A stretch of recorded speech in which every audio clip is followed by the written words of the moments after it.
Hello, everyone, and welcome to Mike's Bar and Grill here in downtown Berea, Ohio. It's episode 6 of the BW Athletics Roadshow. I'm your host, Matt Florjancic, and we've got a great show on tap for you tonight.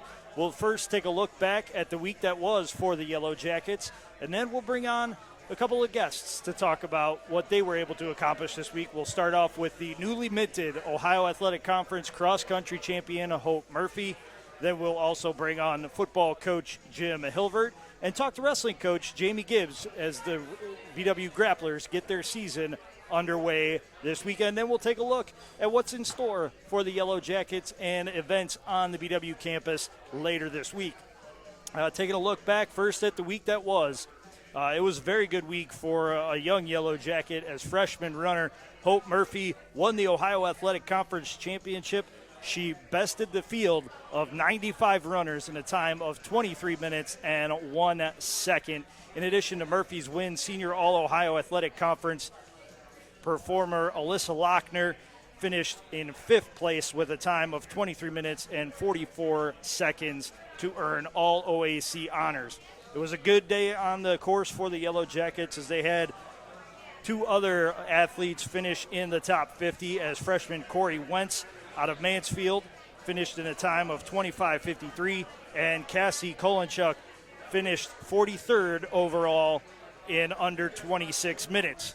On the men's side, sophomore Nick Descani paced the BW cross-country team with a time of 27:55, good for a 68th place finish. As a team, the Yellow Jacket men finished 7th out of 10 teams. Taking a look at the women's soccer team, Baldwin Wallace University improved to 10-9 overall and 5-4 in Ohio Athletic Conference play by defeating Marietta College in the last regular season OAC match with a 2-0 decision on Marietta Field. Sydney Rice, the outstanding sophomore forward, scored the first goal of the game at the 22-minute mark, and then Maddie Farrell added a second goal for the Yellow Jackets as they clinched a 2-0 victory over the Pioneers. Rice leads the Yellow Jackets in goals with 14 assists, 2 and points, 30 overall. BW earned the right to move on and extend their season, and they will play Mount Union in the opening round of the OAC tournament tomorrow night. Taking a look at the volleyball team, they closed out the 2021 season with back-to-back victories. They traveled down to Marietta College and they took down the Pioneers in an OAC matchup, and then defeated the Ohio Wesleyan University Battling Bishops in an NCAC crossover match on Fenton Court inside the Bain Johnson Arena on the Marietta campus. BW earned a 3-1 win over the Pioneers before taking 5 sets to dispatch of the Battling Bishops. Senior first-team All-OAC performer, outside hitter Ivy Earl had a match to remember against Marietta as she moved into 8th place on BW's all-time kills list with her 7th dig of the match in set 1. She reached the 1,000 career digs plateau. She is the 5th player, only the 5th player in BW history to hit over 1,000 kills and have 1,000 career digs. Earl finished with a match high 23 kills and earned a double-double as she added 17 digs. Freshman center Lauren Reed dished out 55 assists in the contest to surpass the 1,000 assist mark. She has an OAC leading 1,055 assists on the season. Against Ohio Wesleyan, Cecilia Hamish posted a match and career-high 21 kills from the outside and scored the final 2 points for the Yellow Jackets in the clincher. She and Earl earned another double-double as she finished off with 16 kills and 17 digs. Lauren Gardner earned a team-high 31 digs and added 3 assists. The men's soccer team wrapped up their season as they dropped their senior night finale against Marietta College 2-0 at Trestle Field inside George Finney Stadium last week. Their season came to an end with a 6-12-2 overall record, 0-8-1 in OAC play. Sophomore midfielder Julian Karras led the way with a team-high 7 goals as well as 4 assists for 18 points. The BW women's and men's swimming and diving teams both handled their business against Ohio Wesleyan as BW's women's team improved to 6-0 by winning 8 of 11 events. And the men won 9 of their 11 events to improve as a team to 4-0 on the season. And before we get our first guest in, I want to remind everybody that the 23rd ranked Yellow Jackets had to battle back from a 14-point deficit, but were able to claim a 24-21 victory over the Marietta College Pioneers last week. They had 3 turnovers in their first 4 possessions, but scored on their last 2 possessions of the first half to really set the tone for the come-from-behind victory to remain in second place in the Ohio Athletic Conference. They rushed for 264 yards and outgained Marietta on the ground 264-42. That was a look back at what the Yellow Jackets did last week, and one of the newsmakers was freshman Hope Murphy from the cross-country team. And right now we're going to bring on Hope and talk about her success at the OAC Championships. Hope, first of all, thank you very much for joining us. How are you today? I'm good. How are you? Good. Thank you. First of all, congratulations on the Ohio Athletic Conference Championship victory. How does that feel? It's awesome. Very exciting. Kind of surreal, but thank you very much. Has it, now that you've had a couple days to digest it, has it sunk in yet? I was just talking to Coach. It wasn't really until I saw a picture of us out front, like racing with the whole conference behind Alyssa and I, that it set in like what we accomplished. So, yeah. That is outstanding. Congratulations again on the victory. You bested a field of 95 runners. So there were you had to be better than 94 others to get the championship. It's just amazing to me when you look at that statistic. This was your first win of the season, too, was it not? Yes, yeah. So your first collegiate win, you picked a heck of a time to do it. I mean, could you have written a better script for your introduction to the OAC Championships? Yeah, it wasn't, like, totally the plan going in, so I kind of surprised myself. But it was very exciting, for sure. Yeah, for sure. And you have every right to be excited because you earned it. That was an outstanding finish. Previously, coming into the meet, you had a third-place finish at the Allegheny meet and then a fourth-place finish at the NCAC preview. You also set a personal best at the Lehigh Paul short run in the 6K with just over 22 minutes. How have you been able to navigate, moving up to the college level, then also having to fulfill your academic obligations and then continuing to get better athletically as the season's gone on? Definitely I've had some really awesome role models. Even last year we had some seniors who really, even though we didn't have a season, set the stage of, what was expected of us. And this year I have Alyssa Lochner, who has been awesome in helping with the transition and is a perfect training buddy. We work together and push each other and honestly talk to each other through races and stuff. And she's been a huge example. I know she was been on before, but she's impressive athletic-wise and academically, and she really shows how to time manage that. And she's really been an awesome role model and team leader in showing us. Talking to athletic director Steve Thompson a couple of weeks ago when we were doing this show, he mentioned he was helping me preview the OAC Championships, and he mentioned that you and Alyssa have been pushing each other, and up to that point, Alyssa had gotten the better of the exchange, but then you come back and you win the OAC Championship. Just how much fun is it to have that competitive, I don't want to say rivalry because you're on the same team, but just that competitive edge to push each other to be better? It's definitely, I don't know that I'd call it a rivalry because we try really hard to work together. We know that we're stronger when we work together. We ran the whole first 2 miles together, and even going into the woods, we were still working together and talking going into the 3rd mile. It just didn't quite work out on the trails. But I don't know that it's a rivalry. It's really, we work hard to pull each other in practice more so than push each other. And we know what our strengths and weaknesses are, and we know that we're better together, and that when we work together and run together, we're a lot more able to achieve our goals that we're really working for. It's a very individualistic sport, but there is still that team aspect. Could you talk about that dynamic because it is so interesting? Absolutely. I would say it's even more so in cross country than it is in track, because the scoring, even when you're out on the course, you have 7 other people out there running that exact same race with you in your jersey. And a lot of things we talk about with the team is even that moment you don't believe in yourself, there's 6 other people out on the course wearing the same jersey as you that are currently believing in you and counting on you to do your part. So that was a large part of for me, even winning the race was my job was to be Ohio Northern's #1 for our team. That's what I needed to do for our team to place how we wanted to. And it just worked out that she got second, so I had to go one to make sure I did my role and what was needed of me. Well, I tell you what, success is nothing new to this young lady, as Hope had an outstanding high school career down in Mogador. 4-time cross-country letter winner, 4-time regional qualifier, 3-year captain, 2-time state qualifier.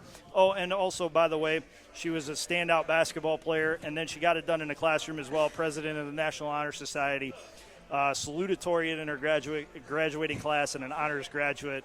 Man, you set a really high bar, and you really like to achieve it, don't you? I do. I'm very goal-oriented. Yeah, well, it shows. I mean, your resume reads like a who's who checklist of everything a lot of success that you could have. But when you were making that decision coming out of high school, what led you to choose BW? What made you want to be a Yellow Jacket? For starters, my mom was an alum. She ran here, so it was like definitely on my radar from the start. But I liked the ability D3 like gives you with like the academics and the sports, but I also liked the way, like specifically running wise, that Coach Eby had the plan for the next 4 years and broken down. And I originally didn't want to run in college, but once I decided that I wanted to, it was because I wanted to see how far I could push my body, where that line was, and how far I could push it. And Eby broke that down, and I'm so thankful for him as a coach. Really just my body continually impresses myself, like, of how much further we can take it. Well, I think you're off to a great start, and I'm sure everybody on the coaching staff and on your team is very excited that you chose to run. Was there a reason why you maybe didn't want to run, and then what made you decide that, hey, I can still do it?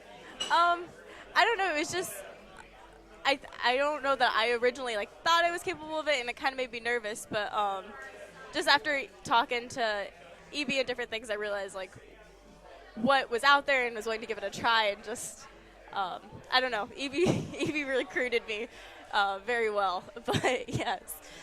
And you're an education major, correct? I actually changed my major. Okay. So I'm hospitality and tourism management and a double in marketing. Awesome. Very good. Before we get on out of here, just one more question to ask of you. You have 2 weeks before you go to the NCAA Great Lakes Regional. It'll be held in Shelbyville, Indiana on Saturday, November 13th. How are you going to train, or how do you spend the next 2 weeks training for that event? And obviously the goal is to win, right? Bring home a regional championship? Yeah, we'll see. I mean, winning's always the goal, but we'll see. Definitely just getting after it, really getting mentally prepared. The work's been laid. We've put a lot of miles in, a lot of really hard work in as a team, and it's just getting ready, mentally prepared, and getting our bodies ready to just go and get fine-tuned. So do you put more of an emphasis on resting now for this first week maybe? Or? We'll have a workout tomorrow, which is exactly 10 days out for our bodies to absorb, and then it's more so just confidence building. So we'll still do some workouts, but not nearly as intense as we've been going all season. Awesome. Well, Hope, thank you very much for your time, and once again, congratulations. Newly crowned OAC women's cross-country champion Hope Murphy, freshman here at Bolton Wallace, and hopefully this is the first of many OAC championships in your future. Thank you again. Thank you so much. Ladies and gentlemen, Hope Murphy. Outstanding finish by her in the Ohio Athletic Conference Championship meet. And in just a few seconds here, we're going to be joined by very happy football coach Jim Hilvert as the Yellow Jackets improved to 7-1 overall and 6-1 in Ohio Athletic Conference play. Coach, thank you very much for joining us. Always good to see you. Hey, thanks for having me on. It's good seeing you too. First and foremost, last Saturday you earned a hard-fought 24-21 victory over Marietta, who was a lot better than their record would have indicated. You got down early, but you were able to fight back into the game.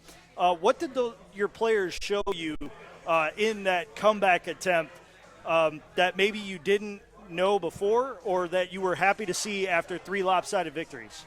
I think for me it was all about grit, all about toughness, to see our guys in a tough situation after the last probably 4 weeks that we haven't been in there since probably the Heidelberg week, and our guys showed a lot of resolve. I mean, the way we came out after we turned the ball over 3 times, we've never done that before, and then us coming back, battling back to tie it up 14-14 before halftime, and just play really, really well the rest of the way. I was really proud of our guys. They fought their butts off, played with a relentless effort, did some really good things. How good of a reminder was that before you go on the road and face an Ohio Northern team that gave Mount Union everything they could handle last Saturday afternoon? Oh, I think it's like I said. I think it kind of reminded our guys too that it's not going to be easy. Every week's different. It's going to be difficult to win in the OAC. It's always difficult, and you got to take one game at a time. You got to take one day at a time. And obviously, we have a big challenge in front of us with Ohio Northern. They have a great offense led by Brody Hahn, their quarterback. He has some really good receivers to throw to with Austin Ike and the other guy, Brock Martin, and those guys. Defensively, too, they're led by Beaver. I said, so we're going to have our hands full. We got to have a great week of preparation and be ready to go. What were some of the things you saw on tape from those first 4 possessions, specifically those 3 turnovers, that maybe you tried to address with the guys in practice already? I told them, I said, it was uncommon for us to do that. Obviously taking ball security and being smart with the ball and all that stuff.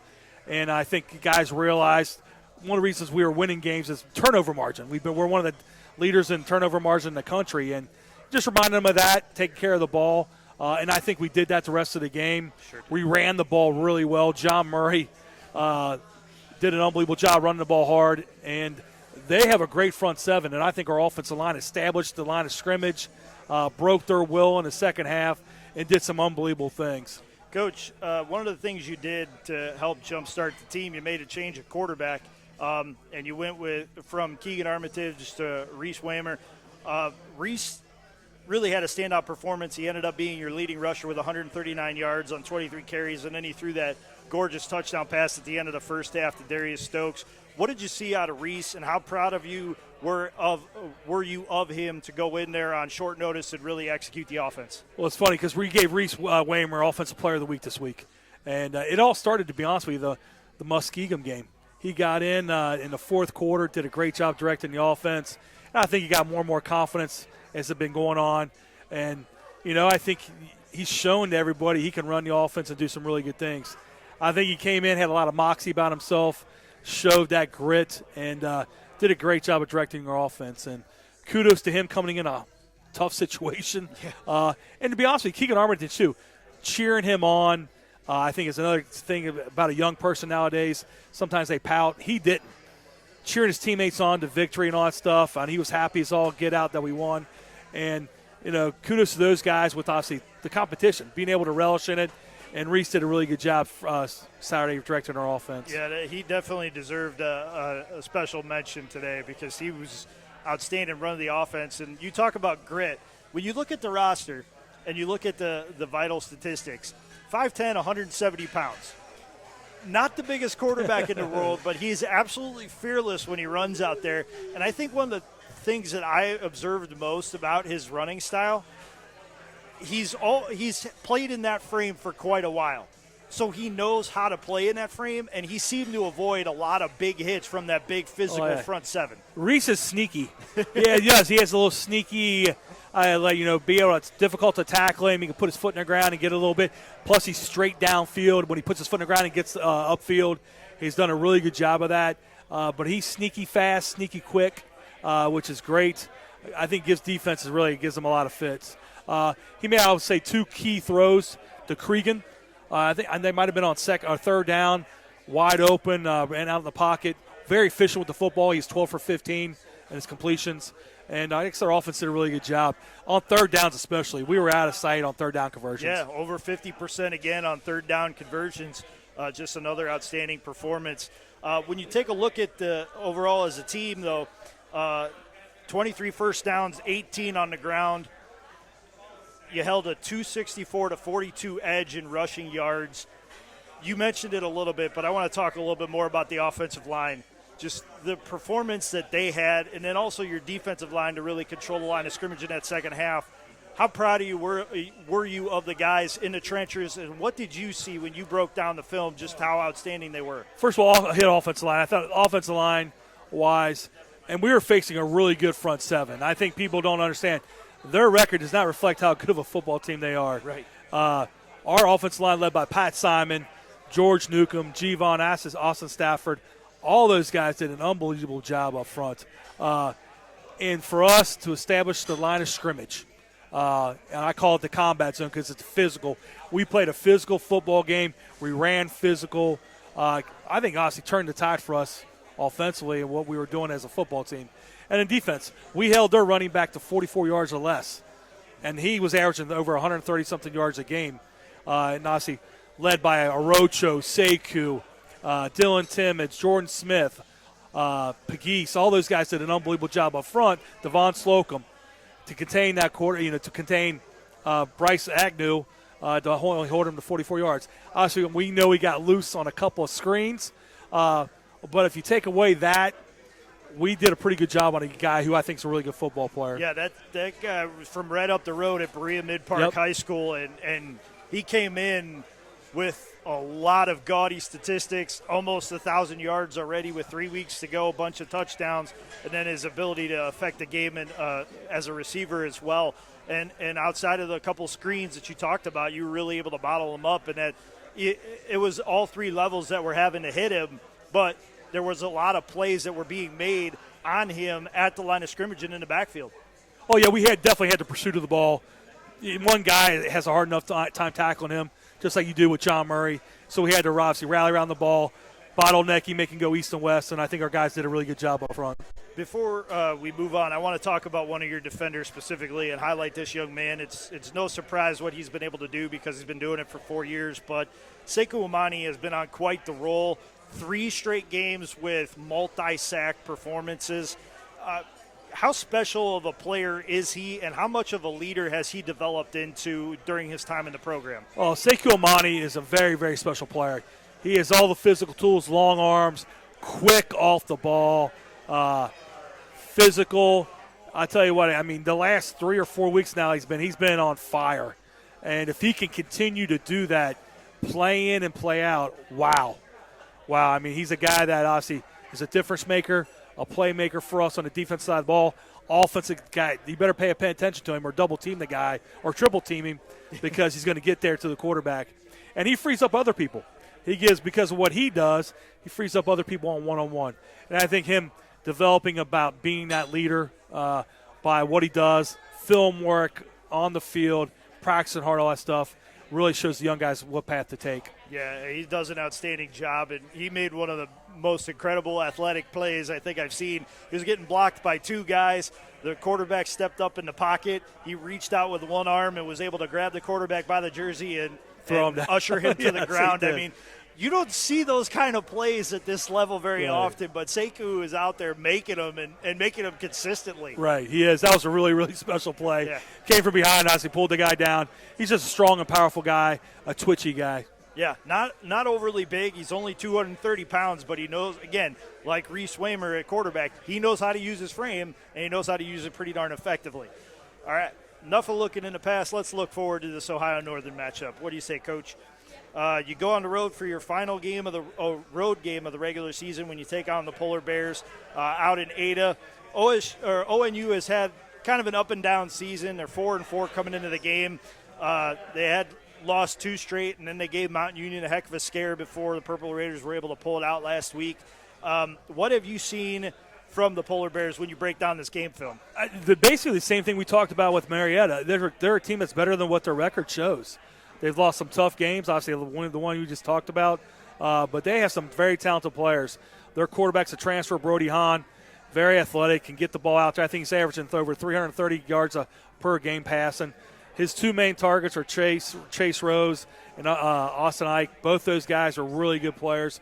We're going to have to be able to obviously guard them, be physical. We got to be able to get after the quarterback, but also contain him. Can't let him get out, and it's going to take a lot of discipline on our part. Be able to get after him. And offensively, we're going to have to be able to run the football again. Every week we have to be able to take care of the football, run the football with us, our running backs with John Murray and the rest of those guys, DJ Griffiths and those guys, and take shots downfield off of play action with Ian Mitchell playing some offense-defense now, Darius Stokes and the guys we have, Elijah Arnett, get those ball out in space and make them defend the whole field. Yeah, this is a team that in Ohio Northern that throws for 338.1 yards per game, 28 touchdowns against only 8 interceptions. The secondary is going to be busy, but so is that linebacking core on Saturday. Oh, there's no doubt about it. We're going to have to be able to fly around to the ball, be disciplined, really good with our eyes, eye discipline, be smart. No yards after catch. We're going to have to be able to make sure we tackle them and do a really good job in open space. John Murray Jr. is an outstanding runner. We all know that, and he's knocking on the door of 1,000 yards. Had a 130-yard performance last week, but after the way the game started, he was really kind of the emotional leader of this team. He really kind of helped get the guys going. There were a couple of big runs where he absorbed hits and broke away from tackles and just told the coaching staff, hey, keep feeding me the ball. He was running really angry, and an angry John Murray Jr. seems like a very good thing for the Yellow Jacket offense. No doubt about it. John's an emotional leader of our football team. He's been around for a long time here at BW. I know everybody looks up to him. You know, when the chips are down, people are looking at him to make a big play. And he definitely was up to the challenge, did an unbelievable job with our guys on the offensive side of the ball and just getting our team back into it. And I think John's a special player, a special person, and, he's one of our leaders. We talked about the quarterback situation earlier when you pulled Keegan, you put in Reese. When is the decision going to be made on who's getting the nod to start this week? I think for us, go with practice, see what happens with practice. I think Reese obviously has done a great, both guys have done a really good job. I think Reese obviously continue to progress and stuff like that. See how practice goes, and we'll make our decision. Well, no matter what, they have a great offensive line in front of them. They have they have a great back behind them, and they have some talented wide receivers to throw to. So the offense should be in good shape no matter which way you go. Yes, definitely. All right, Coach Hilbert, thank you very much for joining us. Congratulations on improving to 7-1. Hopefully 8-1 after this week. Thank you so much. Appreciate you having me on. All right, Jim Hilvert, the head football coach here at Baldwin-Wallace University. Congratulations on the victory over the Marietta Pioneers, 24-21, overcoming 3 turnovers on the first 4 possessions of the game, down 14 points going into the second quarter. They were able to tie it up before halftime and then rally in the second half to pull out a 24-21 victory over the Marietta Pioneers. Shifting gears a little bit from the gridiron to the mats, we're going to welcome in head wrestling coach Jamie Gibbs to talk about the Yellow Jacket Grapplers who get their season underway this weekend at Ithaca, at the Ithaca Invitational in upstate New York. First of all, Coach Gibbs.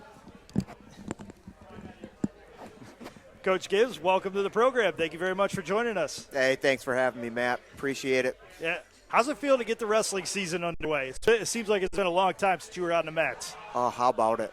We got guys chomping at the bit. We're super excited to get rocking and rolling here. So, yeah, it feels great. Feels great. This week you get underway at the Ithaca Invitational. But before then, we want to congratulate you as you were picked by your fellow head coaches to successfully defend your Ohio Athletic Conference Championship in the preseason poll. How does it feel to build a program and to help establish a program to the point where you're getting that mutual respect? I tell you what, I think it's good. I think those polls are great for the fans, so I'm happy for our fans. But our guys know there's a lot of work to be done, and they're going to have to go out. And nothing's going to be given to them, and the conference is challenging.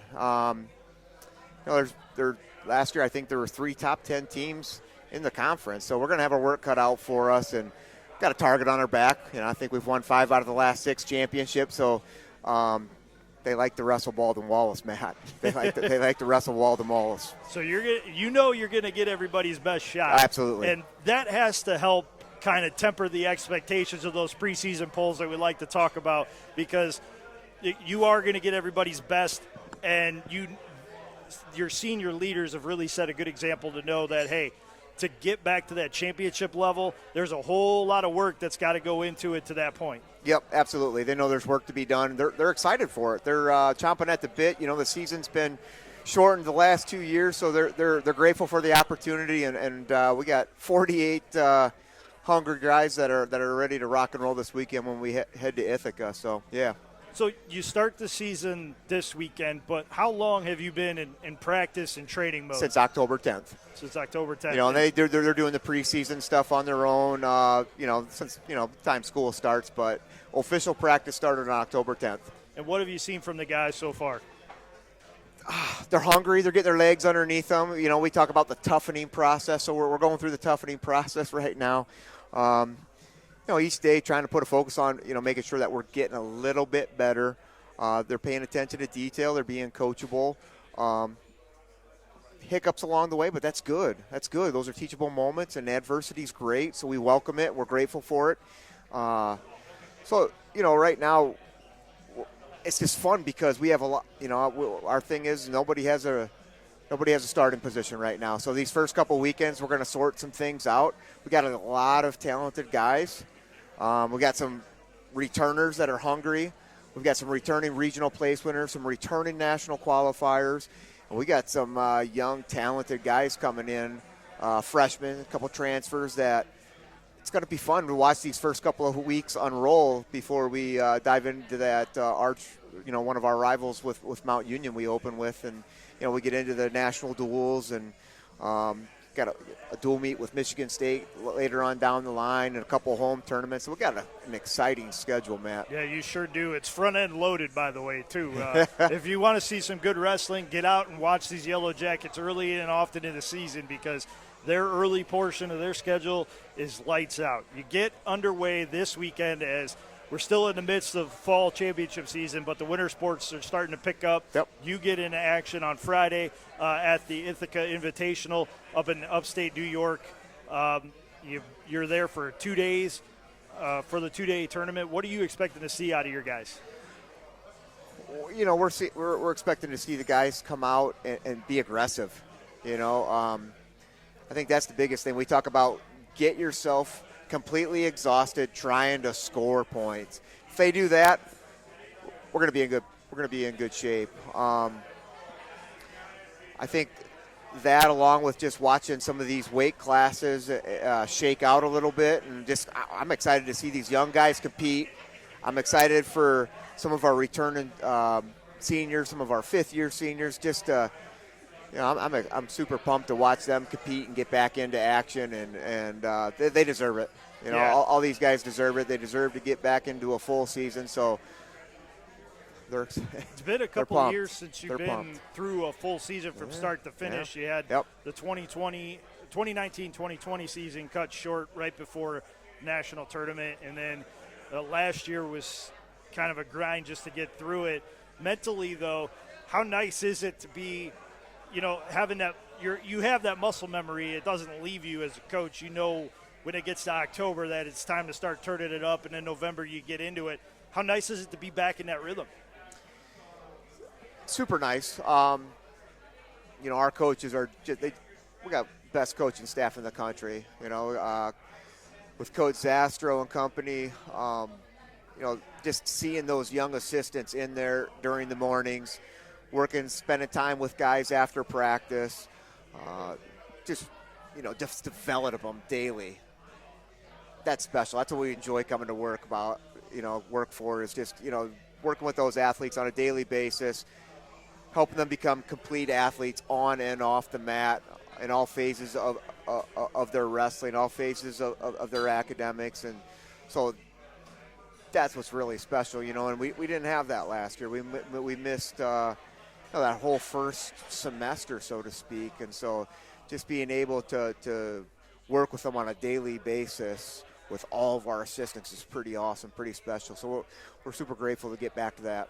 Yeah, well, you put in a lot of work to get to this point, and you're looking to bear the fruit of that labor. You're starting off with a front-end loaded schedule, as we said, at the Ithaca Invitational. Then you head to Tryon University the following weekend for their Invitational tournament. And then on November 16th, you kick off what will be an extremely busy week as you host Mount Union on Tuesday. And then 4 days later, you host the BW Invitational at the Lou Higgins Center. Do you like the way that the early season schedule played itself out, and you're going to get to know a lot about your guys before you really get into the meat of the schedule? Yeah, it is what it is. We're gonna take the glass half full approach, and we're gonna get in some a very important match early in the season with Mount Union, and then a couple days later, we're gonna host our invite, and that's a fun tournament, and we have a lot of good teams coming in. We're gonna have one of our former assistants is coming back with his team from Delaware Valley. it's get a lot of good teams and a lot of different competition. So that's a great week. Yeah, for sure. That'll be a busy week for you, but hopefully a good one as well. Taking a look at your team individually before we get on out of here, Coach. In looking at your upper class leadership, you have about a dozen seniors on your roster. Yeah. How have they helped you set the standard of excellence and set the standard of work expectations as you've built this program into the powerhouse it is in the OAC? We have some excellent leaders, and they're constantly learning. We're continuing to work on them being extensions of the coaching staff. They lead by example.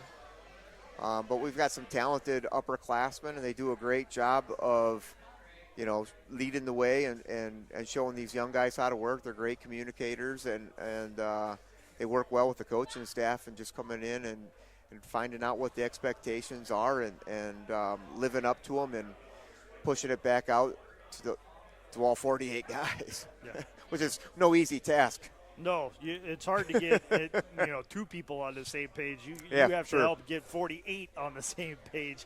But I think your reputation precedes you, though, as a team. And I've said this about other schools when they've had a run of success. The program kind of just instills that in you from day one that, we expect to be a champion, but there's a lot of points that need to be hit before you can call yourself a champion. There's a standard, and they got to live it to it daily, and it's hard. It's hard, but that's what they came here for. Yeah. That's what they came here for. So we've got an unbelievable group of upperclassmen that so excited for them. So. Yeah, you want to highlight? Let's highlight a few of those upperclassmen. Yeah, I think you got some of our returners that are coming back that were seniors last year and coming back. Guys like Tanner McHugh, Stan Blake, Dalton Leitner, Kevin Kelly. They got some other returning regional placers in Doug Byrne and Lucas Salmon and Jared Miller. And then a bunch of other returners that won a lot of matches, and now it's their time to shine.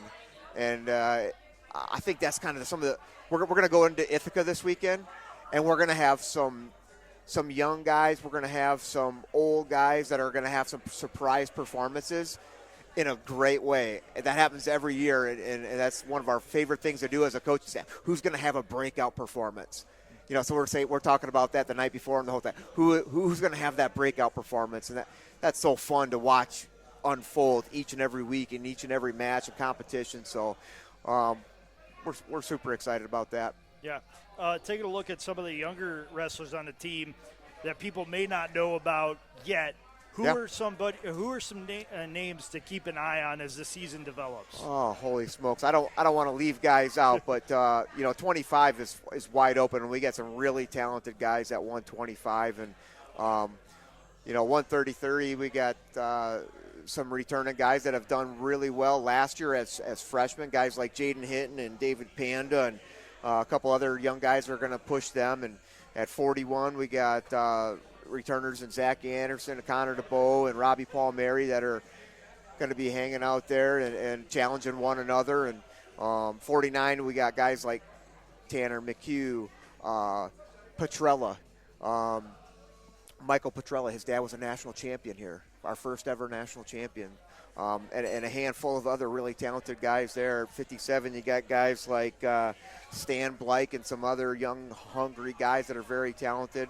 65, you got Leitner coming back, COVID All-American, returning national qualifier. 74, got a guy named Griffin Rathburn and a bunch of other guys that are really talented there. And 84, Lucas Salmon, who's a returning regional placer. Some other young guys that are going to push him. Doug Byrne at 97.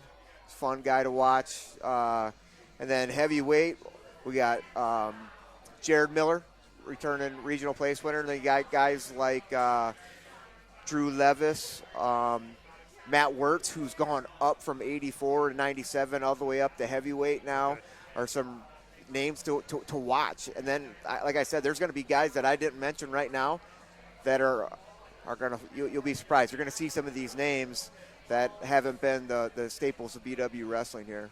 How nice love is it to have that kind of depth at each weight class? I mean, you just rattled off a bunch of weight classes, and there were 2 and 3 names that you're like, well, on any given day, hey, the lineup may look a little bit different, but you have to get these guys out there because they've earned the right to participate. Absolutely. And, I think a couple of years ago, we won a conference championship and regional champion. We had, I think at any point in time, we put 20 different, only 10 guys are starters, right? We put 20-some different wrestlers wrestled varsity at some point in time. We're a starter, and I think that's the depth that you speak of, which is a great luxury, and, iron sharpens iron. Yeah. We hear a lot about, competition amongst teammates can really help push each other, and you just mentioned it, iron sharpens iron. How nice is it to have developed that depth that becomes competition in your wrestling room, so when guys do get to match day, it's not overwhelming because what they face in practice every day is pretty challenging. I mean, these guys work each other pretty hard when they're in the wrestling room and really help set the table for what you expect on match day. You've hit the nail on the head. Our guys believe in that. They know they're getting pushed each and every day, and sometimes their toughest matches and competitions in the practice room, and I think it gives them a sense of confidence, Matt. Yeah, and confidence shouldn't be lacking as BW will look to win their 6th OAC championship in 7 years and make it 2 straight. Coach Gibbs, thank you very much for joining us. It was a pleasure to talk with you. Thanks, I look Matt. forward to seeing what your team does and has in store for us this year. It should be a good winter for you. Yeah, I appreciate it. We're looking forward to it. Thank you. That's Coach Jamie Gibbs of the head wrestling coach here at Baldwin-Wallace University. He's looking to get his season underway in fine fashion as the Yellow Jackets travel up to upstate New York to participate in the Ithaca Invitational before heading out the next weekend to Trine University and then opening the home portion of the schedule with Glite to Slate as they have a dual meet with the Mount Union Purple Raiders, one of the teams that are picked to be right on their heels in the OAC race, and then the BW Invitational at the Lou Higgins Center the following week on November 20th. So busy opening start for Coach Gibbs in the wrestling program, and we'll see. We hope to see many good things out of your program. Looking forward to it, Matt. Thank you. Yep, thank you, Coach.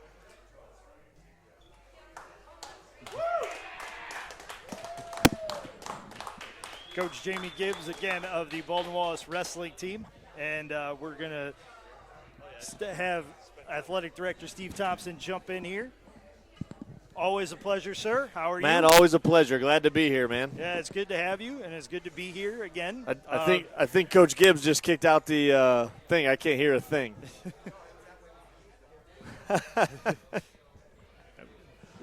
We've been battling some headset issues, but I think both you and I are loud enough that we can. Yeah, we can hear each other. We'll figure it out. Like I can be really loud. Yeah, absolutely. A good week that was for the Yellow Jackets. Taking a look back, Hope Murphy winning the OAC conference or the OAC championship in cross country. That really kind of put a stamp on what was a great athletic weekend for BW. Yeah, I tell you, I on Sunday morning I woke up and kind of had a chance to reflect. I put it in my Twitter. Just all that was good, right, for BW this weekend. On Saturday, a great football win. Men's and women's swimming won at Ohio Wesleyan. Women's soccer won. Volleyball won 2 matches. And then I get a text from my aunt, not related but semi-related, I would say. Hope Murphy and I get a text from my aunt that watched Hope Murphy win the championship. So my first OAC championship comes from a semi-relative, I would say. I don't know how you even put it. My aunt's husband's niece, if that's how you want to put it, and you can all figure that out. Go down the depth chart too far. That that might confuse everybody, including myself, present company right. included. But it gets weird. I like winning. I think we've talked about that on this show before, that I want to win. And to get my first OAC championship in the fall is fantastic. So I did nothing to do it. I would never run with her or anything like that. That's way too far. But a fantastic championship for BW and fantastic effort by Hope. I think it's outstanding that we were talking just a couple of weeks ago. You had mentioned to me that Hope had been coming along, but there was somebody in front of her she was really trying to track down, and she finally did it. She picked time of all times to do it at the OAC Championships. It's not a better time. Right, unbelievable. You know, Alyssa Lochner had been kind of beating hope. They've been coming like first, third, second, fourth, like it seems like all the time. And I actually talking with Coach Hill today, and she said, you know, it was just one of those things that it just they're great workout partners, great teammates. And Alyssa was very supportive of all that, and to see Hope kind of to come of age in a way of putting it that way, that she finally beat Alyssa, I should say, to win the OAC championship. And Coach Eby was telling me a little bit tonight that she's never lost an OAC championship. And looking back, and I'm sure you didn't realize that. I definitely didn't realize that, but she won the 800 indoor championship in the weird COVID year last year, and then won the OAC championship in the outdoor. And here we are in her first cross-country season as a Yellow Jacket, and she wins the championship there. Not a bad resume, and she's still a freshman. Yeah, that's the thing is the future looks very bright for her and for this cross-country program to have such a young competitor go out there and put her name and stamp on the event and come out with a victory. That leads to some positive thinking for the future. Yeah, no, a lot of great elements for Joe, Coach Eby, to build off of, and a lot of momentum with the efforts of both Alyssa and Hope. But to have a champion that's going to be around a little bit longer, I think is great. Yeah, for sure. As you mentioned earlier, the football team had a pretty good week as well. Started off a little rocky there with 3 turnovers early, but they rally from a 14-point deficit and get the 24-21 win in front of the home crowd. And this was one of those games where I really felt the home crowd helped will this team to victory. You've talked about trying to create a good atmosphere on campus and taking what was already good atmospheres for some sports and turn them into great atmospheres. You definitely saw that in play on Saturday, that when guys had a good play, the first thing they did was try to rev up the crowd. They tried to make some motions to get the crowd fired up, and the crowd responded. This was really a home field advantage for the Yellow Jackets that kind of pushed them over the top. Yeah, I think when you're writing the story of how you want to compete for OAC championships and make it to the playoffs, you're not going to write that first quarter script ever.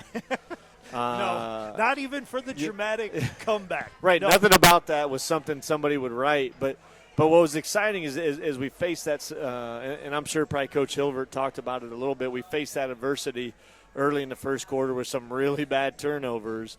The guys responded, and to see them, in essence, look to the crowd for support, right? Like they were early on pumping the crowd up and trying to get into it. Was fantastic. But what was great was that at the last drive, Marietta's driving, has a chance to win or tie. We had that fourth down, got a great sack out of it. But our defense looked to the end zone where our student section was and was really trying to get them engaged in that moment. Not only the fans along the sidelines, which is great, but they started to look to the students and to see that support. We had like 35 bananas hanging out throughout the game, and compliments to Coach Tatro and our men's lacrosse team. But they look to them. And so in that moment, we get the sack. We didn't have enough time to kneel it a couple times to get the win, but had to kill a little bit of time and then ultimately punt it for the win. But to see the men's lacrosse team and several other athletes and teams, I think our women's basketball team was in the crowd. I think of some others, but to see that student section come in and celebrate with our football team was fantastic, because that, at the end of the day, is what we're trying to do, is that we're all in it together. We're all in the trenches. And that 60 minutes of football, the football team's competing constantly, but those people in the north end zone are just as important. And you could see that, which is what is exciting, is that our football guys are looking to that north end zone, looking to their peers for support. And some of them were bananas, but a little early on the Halloween. It was Halloween, For those that weren't in attendance, there were several young men that dressed up in banana suits and were literally walking the circumference of the field on the track.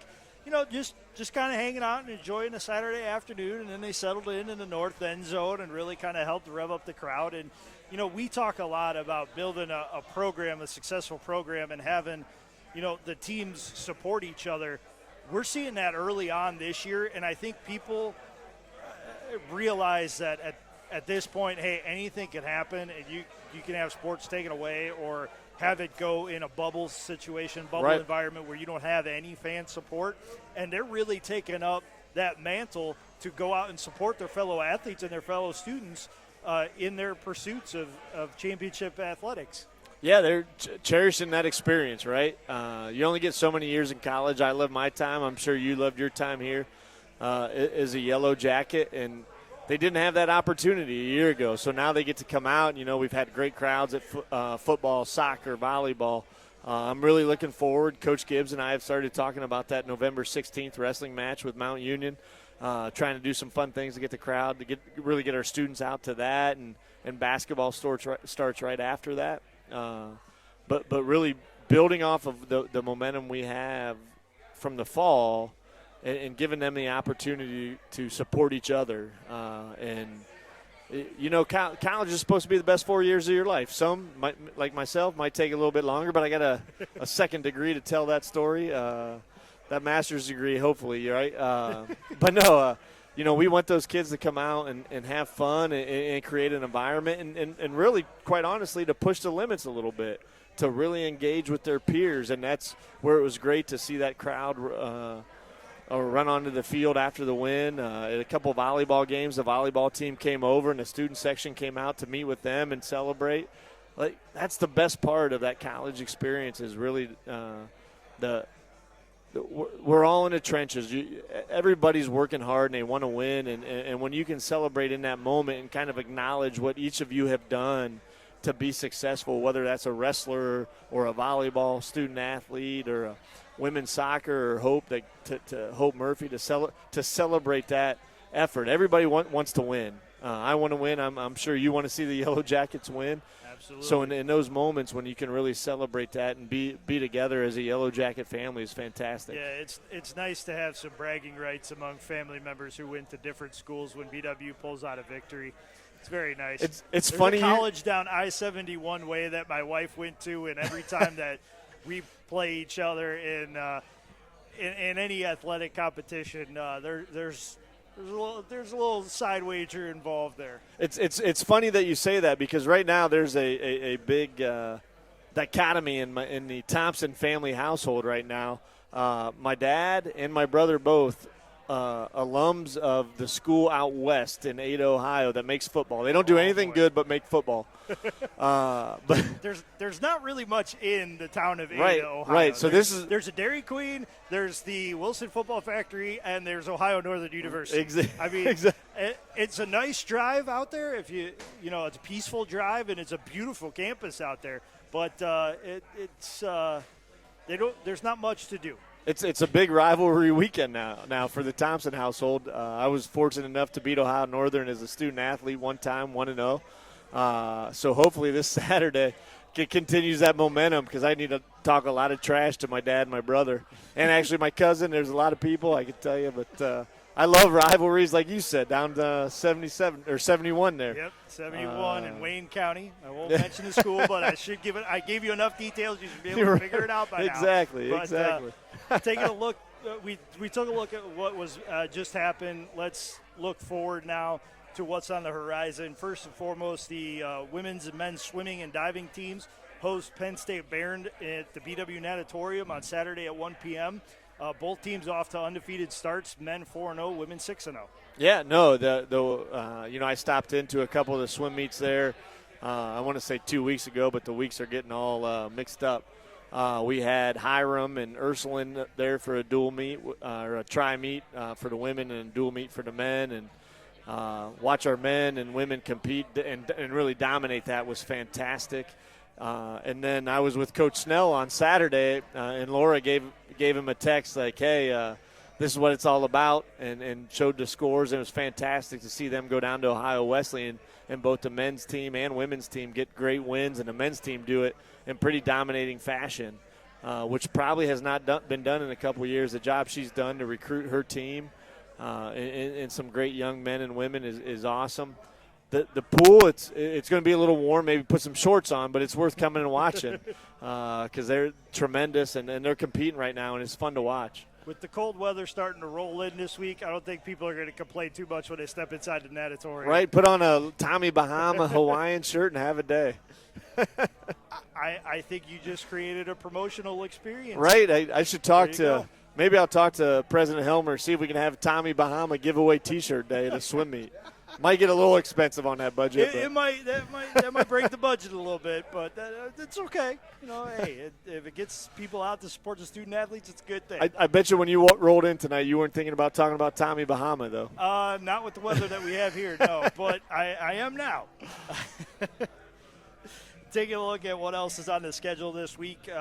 With their win over Marietta last week, the Yellow Jacket women's soccer team earned the right to extend their season, and they will be back in action Tuesday for the OAC conference quarterfinals when they travel to Alliance to face the Mount Union at 7 o'clock. It was nice to see the women get that victory, extend their season, and get to play at least one more match. And who knows, maybe pull an upset or two. Right, everybody's 0-0 now, and that's what's great about postseason. Everybody's got a chance. I love how we've been playing lately. Sydney Rice, who we had on a couple weeks ago, is I think she's second. Yeah, she's been outstanding. I think she's second in the OAC in scoring, 14 goals, I believe.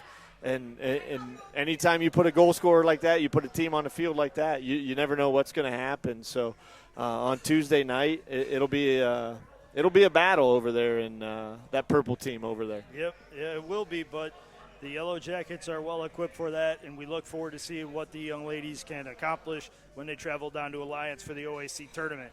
The BW wrestling team will take the mats for the first time this weekend when they compete at the Ithaca Invitational Friday and Saturday, and they are looking to win their second straight Ohio Athletic Conference title and sixth crown overall in 7 years. It's nice to see this overlap where fall's still in championship mode and winter is just starting to get revved up.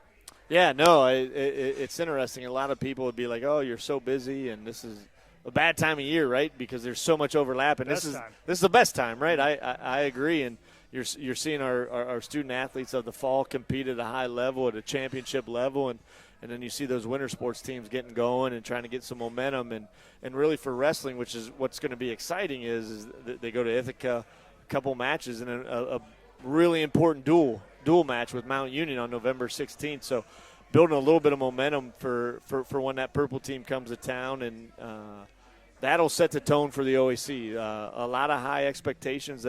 We have some great young men that have worked really hard.